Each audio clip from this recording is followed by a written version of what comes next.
হে আমার যুবক ভাই, বৃদ্ধ বাবাজি, আবু বকর বলে, ওমর, আমার আমলের কথা দুনিয়ার মানুষ জানুক আমি চাই না, এই জন্য আমি জুতা স্যান্ডেল পাই দেই না।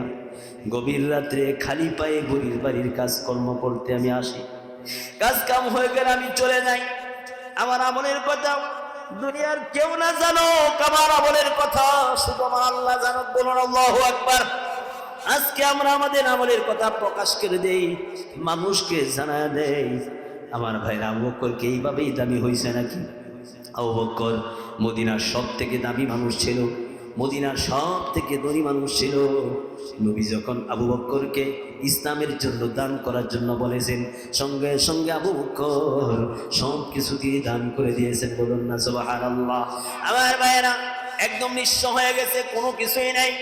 আবু বকরের ঘরে কোনো কিছুই নাই। আবু বকর সালাত চট পরিধান করে। আমার আল্লাহ এই দৃশ্যটা এত বেশি পছন্দ করছে, এত বেশি আমার আল্লাহ ভালোবাসছে। আকাশের মধ্যে কোটি কোটি ফেরেশতাদেরকে আমার আল্লাহ বলে, ও ফেরেশতারা, আমার আবু বকর আল্লাহ এবং তার নবীর জন্য নিঃস্ব হয়ে গেছে, কোনো কিছুই নাই। আবু বকর এখন সালার চট পরিধান করে। ও ফেরেশতারা, আবু বকরের সম্মানার্থে তোমরাও সালার চট পরিধান করো। আকাশের কোটি কোটি ফেরেশতারা আবু বকরের সম্মানার্থে সালার চট পরিধান করেছে। সুবহানাল্লাহ। আমার যুবক ভাই, আমরা কি কোরবানি করেছি?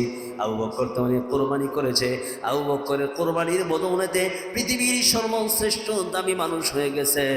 আমরা কি আবু বকরের মতো দামি হতে চাই কিনা বলেন?